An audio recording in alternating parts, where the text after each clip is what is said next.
மாற்று கட்சின்றது வந்து எங்களை தூற்றுறது வந்து எங்களுக்கு அதிருப்தி ஏற்படுது. அதனால இந்த கட்சியிலிருந்து நான் விலகிறேன். அன்னைக்கு கூட்டத்திலையும் பொதுச் செயலர் என்ன பதிவு பண்றாருன்னா, அதாவது ஹெலிகாப்டர்லேருந்து வந்தாலும் சரி, மாற்று கட்சியிலேருந்து வரவங்களுக்குலாம் பொறுப்பு கொடுக்க முடியாது. அதுக்கு முன்னாடி தளபதியே வந்து பார்த்தீங்கன்னா, ஒன்று அதிமுக ஓட்டு போட்டிருக்கணும், இல்லைன்னா திமுக ஓட்டு போட்டிருக்கணும். அவருமே இதுக்கு முன்னாடி வந்து மாற்று கட்சியில தான் ஊழலற்ற ஒரு ஆட்சி நிர்வாகத்தை உருவாக்கலன்னு சொல்றாங்க. பொறுப்பு போட்டதுக்கே பணம் வாங்கிட்டு தான் போடுறாங்க. அதுக்கான ஆதாரங்கள் இருக்கு. பெயர் எழுத்தாளர் சாபவி. நான் வந்து விழுப்புரம் மாவட்டத்தை சார்ந்தவர். நான் வந்து கிட்டத்தட்ட ஒரு 6 மாதத்துக்கு முன்பாக விசிகாவிலிருந்து விலகி நான் வந்து என்னை வந்து தமிழக வெற்றி கழகத்தில் இணைத்து கொண்டேன். இங்கே இருக்கிற மாவட்ட செயலர் மூலியமாக என்னை நான் இணைத்து கொண்டேன். கிட்டத்தட்ட 6 மாதம் காலமாக நான் தமிழக வெற்றி கழகத்துக்காகவும் அந்த கட்சிக்காகவும் சமூக வலைத்தளங்களிலும் களப்பணியிலும் நான் வந்து பணியாற்றி வந்தேன். அப்பேற்பட்ட சூழ்நிலையில் வந்து நாங்கள் வந்து மாற்று கட்சியிலேருந்து வரோம். அதாவது மாற்று கட்சியிலேருந்து யார் வந்தாங்களோ, நான், அண்ணன் கில்லி சுகர்ணா, அப்புறம் எங்களை சார்ந்து இருக்கக்கூடிய அண்ணன் சீமா, குமரேசன், இளையராஜா போன்றவர்கள் வந்து நாங்கள் வந்து தொடர்ச்சியாகவே இந்த கட்சியில் வந்து புறக்கணிக்கப்பட்டு இருந்தோம். அதன் அடிப்படையில் வந்து நாங்கள் வந்து இந்த விஷயத்தை வந்து தலைமைக்கு எடுத்துகிட்டு போகலான்னு சொல்லி நாங்கள் சென்னைக்கும் போனோம். பணியூர் அலுவலகத்துக்கும் போனோம். அங்கே வந்து பொதுச் செயலாளர் எங்களால் பார்க்க முடியல. கிட்டத்தட்ட ஒரு நாள் வந்து காலைல 10 மணிலேருந்து ஈவினிங் 6 மணி நைட்டு 10 மணி வரைக்கும் காத்திருந்து எங்களால் பார்க்க முடியாமல் நாங்கள் வந்துட்டோம். திருப்பியும் அவங்கள தொடர்பு கொண்டோம், பார்க்க முடியல. அதாவது எங்களுடைய குறைகளை சொல்லலாம்னு சொல்லி. அதுக்கப்புறம் விழுப்புரத்தில் வந்து கடந்த மார்ச் 8ஆம் தேதி மகளிர் தினத்தை முன்னிட்டு நலத்திட்ட உதவிகள் வழங்கும் விழாவிற்கு வந்து பொதுச் செயலாளர் வந்து வருவதாக இருந்தது. சரி, அதை கருத்தில் கொண்டு நாங்கள் சரி பொதுச் செயலாளர் விழுப்புரம் தானே வராரு, நம்ம பகுதிக்கு வராரு, அவருக்கு ஒரு வரவேற்பு கொடுத்துட்டு நம்ம அந்த வரவேற்பு நிகழ்ச்சியில் நாம வந்து நம்முடைய கோரிக்கைகளை முன்வைப்போம், நம்முடைய குறைகளை சொல்லுவோம் அப்படின்னு சொல்லி கிட்டத்தட்ட 2000க்கும் மேற்பட்ட பெண்கள், குழந்தைகள், இளைஞர்கள் எல்லாரையும் நாங்கள் அணி திரட்டி நாங்கள் விழுப்புரம் காந்தி சிலை கிட்ட நாங்கள் நின்றுட்டு இருந்தோம். ஆனால் நாங்கள் நின்னது எல்லாருக்குமே தெரியும், காவல்துறைக்கு தெரியும், அப்புறம் எங்கள் மாவட்ட செயலாளருக்கு தெரியும், மாவட்ட செயலாளர் மூலியமாக பொதுச் செயலாளருக்கும் தெரியும்.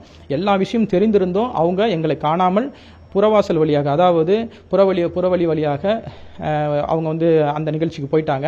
அதாவது அவர் இந்த காவல்துறையில் அனுமதி வாங்கியிருந்த பகுதி என்னவோ காந்தி சிலை வழியாக தான், விழுப்புரம் காந்தி சிலை வழியாக தான் போகக்கூடிய ஒரு பகுதி அது. அங்கே தான் நாங்கள் வந்து என்ன பண்ணியிருந்தோம்னா, ஒரு ஸ்டேஜ் போட்டு 5 கொள்கை தலைவர்களுக்கு புகைப்படம் வச்சிருந்து மாலை தூவி மரியாதை செலுத்திட்டு அவருக்கு ஒரு சால்வை போட்டு நம்ம வரவேற்கலான்னு ஒரு திட்டத்தில் இருந்தோம். ஆனால் அவர் எங்களுடைய கோரிக்கை, அதான் எங்களுக்கு தெரிஞ்சிருந்தோம், அவர் அந்த இடத்துக்கு வரல. இது வந்து எங்களுக்கு மிகப்பெரிய ஒரு அதிருப்தி ஏற்படுத்துது. நாங்கள் அதனால தான் நாங்கள் அந்த இடத்துல வந்து நாங்கள் ப்ரெஸ்ஸை கூப்பிட்டு ஏன்னா ப்ரெஸ் அந்த இடத்துல நின்றுட்டு இருந்தாங்க. அதாவது ஏன்னா கிட்டத்தட்ட ஒரு 1500 பேர் மக்கள் இருக்கிறதுனால ப்ரெஸ் வந்து அங்கே நின்றுட்டு இருக்கிறாங்க. அதனால நாங்கள் ப்ரெஸ்ஸுக்கு வந்து நாங்கள் போனோம். ஏன்னா யாரை தொடர்பு கொள்ளணும்னு தெரியல. எங்களுடைய கோரிக்கையை வந்து நாங்கள் திட்டமிட்டு நாங்கள் மீடியாவை கூப்பிட்டுலாம் சொல்லலை. அது ஒரு அதிருப்தியின் வாயிலாக ஏற்பட்ட ஒரு சூழ்நிலையின் வாயிலாக நாங்கள் ப்ரெஸ்ஸுக்கு கொடுத்துட்டோம். ப்ரெஸ்ஸுக்கு கொடுத்ததுனால என்ன ஆயிடுச்சுன்னா, எங்கள் மேலே அவங்களுக்கு இன்னும் கோபம் அதிகமானது. எப்படி உங்கள் ப்ரெஸ்ஸுக்கு போகலாம், மீடியாவுக்கு போகலான்ற சொல்லி எங்கள் மேலே கோபம் அதிகமானது. நாங்களும் காத்திருந்தோம். எங்களுக்கு எந்தவித ஃபோன் காலோ, என்னையோ அண்ணனையோ எங்களை சார்ந்தவங்களோ யாரையும் இவங்க இதுவரையும் அழைச்சி பேசலை. இப்படி இருந்துகிட்டு இருந்த சமயத்தில் தான் அன்னைக்கு கூட்டத்திலையும் பொதுச் செயலர் என்ன பதிவு பண்ணுறாருன்னா, மாற்று கட்சியிலேருந்து வர்றவங்களுக்கு வந்து, அதாவது ஹெலிகாப்டர்லேருந்து வந்தாலும் சரி, மாற்று கட்சியிலேருந்து வரவங்களுக்குலாம் பொறுப்பு கொடுக்க முடியாது அப்படின்ற மாதிரி அவர் பேசுகிறாரு. அது எப்படி சாத்தியப்படும்? அதாவது ஒவ்வொரு கட்சியும் ஆரம்பிக்கும் போதுமே மாற்று கட்சியிலேருந்து வருவாங்க. இன்னைக்கு வந்து தளபதியை நம்பி நாங்களாம் வந்தோம். அது மட்டும் இல்லாமல் புரட்சியாளர் அம்பேத்கர், பகத்தறிவு பகலவன் தந்தை பெரியார், ஐயா காமராசர், தியாகி அஞ்சலை அம்மாள், வேலுநாச்சியார், இவங்களெல்லாம் கொள்கை தலைவர் அறிவிச்சதன் வாயிலாக நாங்கள் இந்த கொள்கைகளெல்லாம் ஏற்றுக்கொண்டு இந்த கொள்கை தலைவர் பிடித்ததின் வாயிலாக நாங்கள் இந்த மக்களுக்கு பணி செய்யலாம்னு சொல்லிட்டு வந்தோம். ஊழலற்ற ஒரு ஆட்சி நிர்வாகத்தை உருவாக்கலன்னு சொல்றாங்க. ஆனால் அது மாதிரி சூழ்நிலை இங்கே எதுவுமே இல்லை. பொறுப்பு போட்டதுக்கே பணம் வாங்கிட்டு தான் போடுறாங்க. அதுக்கான ஆதாரங்கள் இருக்கு. அண்ணன் கில்லி அண்ணங்கிட்ட இருக்கு, எங்கிட்டையும் சில ஆதாரங்கள் இருக்கு. நீங்க கேட்டா நாங்கள் அதை கொடுக்கறதுக்கு நாங்கள் தயாராக இருக்கிறோம். அது மட்டும் இல்லாமல் இன்னைக்கு வந்து மாற்று கட்சியிலிருந்து அண்ணன் விசிகாவிலிருந்து விலகி அண்ணன் நாதவர்ஜனா வந்தாங்க. அவருக்கு பொறுப்பு கொடுத்துருக்காங்க. அண்ணன் சிடி நிர்மல்குமார் வந்து முதல்ல வந்து பிஜேபியில் இருந்தார், பிறகு அதிமுக வந்தார். இப்போ அங்கே இருந்து விலகி இன்றைக்கு வந்து தமிழக வெற்றி கழகத்தில் தன்னை இணைத்துக் கொண்டிருக்கிறாரு. அவருக்கும் பார்த்தீங்கன்னா பொறுப்பு கொடுத்துருக்காங்க. அப்போ அவங்களுக்கெல்லாம் பொறுப்பு கொடுக்கும்போது எங்களை வந்து இவங்க வந்து பொது வெளியில் இப்படி பேசுறது வந்து அநாகரிகமாக இருக்கு, அதிருப்தி ஏற்படுத்துது. எண்ணற்ற இளைஞர்கள் வந்து இப்போ இதுக்கு முன்னாடி தளபதியே வந்து பார்த்தீங்கன்னா ஒன்று அதிமுக ஓட்டு போட்டிருக்கணும், இல்லைன்னா திமுக ஓட்டு போட்டிருக்கணும், இல்லைன்னா நோட்டாக்கு ஓட்டு போட்டிருக்கணும். அப்படி இருக்கிற பட்சத்தில் வந்து அவருமே இதுக்கு முன்னாடி வந்து மாட்டு கட்சியில தான் ஐயா பொதுச் செயலராக இருக்கக்கூடிய ஐயா அவர்கள் மாட்டு கட்சியில் நின்று தான் பாண்டிச்சேரியில் வந்து உசி தொகுதியில் வந்து ஒரு சட்டமன்ற உறுப்பினராக ஆனாரு. இப்படி இருக்கும்போது மாற்று கட்சின்றது வந்து எங்களை தூற்றுறது வந்து எங்களுக்கு அதிருப்தி ஏற்படுது. அதனால இந்த கட்சியிலிருந்து நான் விலகிறேன். அது மட்டும் இல்லாமல் இந்த பிரஸுக்கு போனதுனால என்ன ஆயிடுச்சுன்னா, என்னை வந்து முகநூல்ல சோசியல் மீடியாக்கள் எல்லாம் என்னுடைய பின்புலத்தெல்லாம் ஆராய்ஞ்சு நான் வந்து இதுக்கு முன்னாடி எந்த கட்சியில் இருந்தேன், அப்படின் போது நான் இதுக்கு முன்னாடி நான் விசிகாவில் பயணித்தேன். கிட்டத்தட்ட ஒரு 8 ஆண்டு காலமாக நான் விசிகாவில் பயணித்தேன்.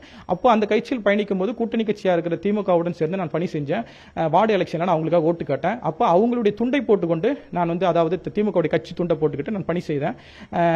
அது மட்டும் இல்லாமல் நான் ஒரு என்னுடைய சகோதரி கூட இருந்து நான் என்னுடைய தலைவர் எழுச்சி தமிழருக்கு திரும்ப அவர்களுக்கு ஒரு புத்தகம் கொடுத்தேன். அந்த புகைப்படம் இந்த புகைப்படத்தெல்லாம் எடுத்து சோசியல் மீடியாக்கள் வந்து பரப்புறாங்க. நான் வந்து ஒரு மார்க்சிஸ்ட் சிந்தனையாளர், அம்பேத்கரியவாதி, பெரியாரியவாதி, அப்படியேப்பட்டதில் தான். இதுக்கு முன்னாடி நான் விசிகாவில் தான் பயணித்தேன். எனக்கு வந்து விசிகாவும் நீ போயிட்டு வான்னு சொல்லலை, திமுகவும் என்னை அனுப்பி வைக்கல, யாரும் அனுப்பி வைக்கல. நான் என்னுடைய தனிப்பட்ட தளபதியின் மீது இருந்த பற்றின் காரணமாகவும் அவர் மீது இருந்த நம்பிக்கையின் காரணமாகவும் ஒரு மாற்று அரசியலை விரும்பக்கூடிய ஒரு நபராகவும் இருந்ததின் வாயிலாக தான் நான் இந்த கட்சியில் இணைச்சிக்கிட்டேன். ஆனால் எனக்கு கிடைச்ச இன்னல்கள் வந்து ரொம்ப அதிகம் தான். இதுக்கப்புறம் நான் அந்த கட்சியிலேருந்து விலகிறேன். என்னை சார்ந்தே கிட்டத்தட்ட எண்ணற்ற நூற்றுக்கணக்கான இளைஞர்கள் இருக்காங்க. அவங்களும் இனிமேல் இந்த கட்சியில் பயணிக்க மாட்டாங்க. செய்திகளை உடனுக்குடனும் துல்லியமாகவும் தெரிந்து கொள்ள சப்ஸ்கிரைப் பண்ணுங்க.